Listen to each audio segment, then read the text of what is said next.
We are fortunate to have two auditing experts with us to conduct this program, Jack West and Charlie Cinfrani.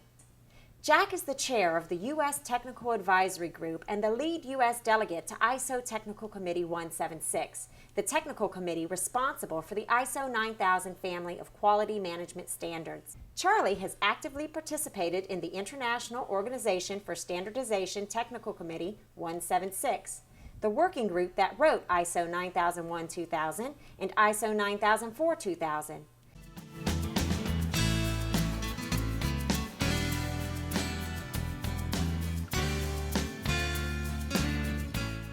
So Jack, with that background, how should we interact with auditors? First of all, they seldom talk with all the people in an organization. But we all need to be prepared, just in case we are among the lucky people they decide to talk with. We can expect the auditors to ask questions, and they expect us to give them answers.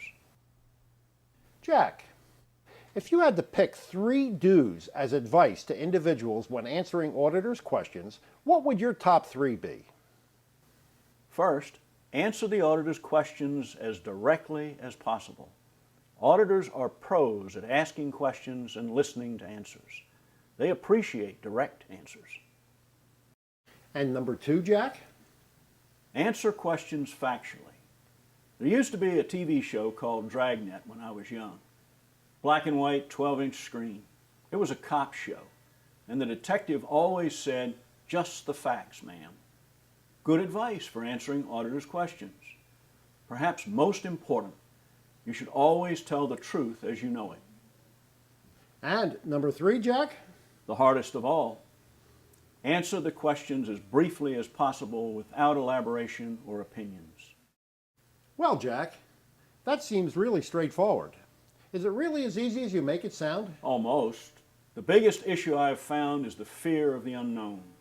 Since most of us rarely deal with outside auditors, it's perfectly natural to be somewhat apprehensive. But if we remember, we are on our own home turf, and we know our jobs, we know our processes, there will be no problem in dealing with an auditor. Besides, an audit involves many people in many areas, so no one individual, except perhaps top management, is going to dramatically impact the end result of an audit.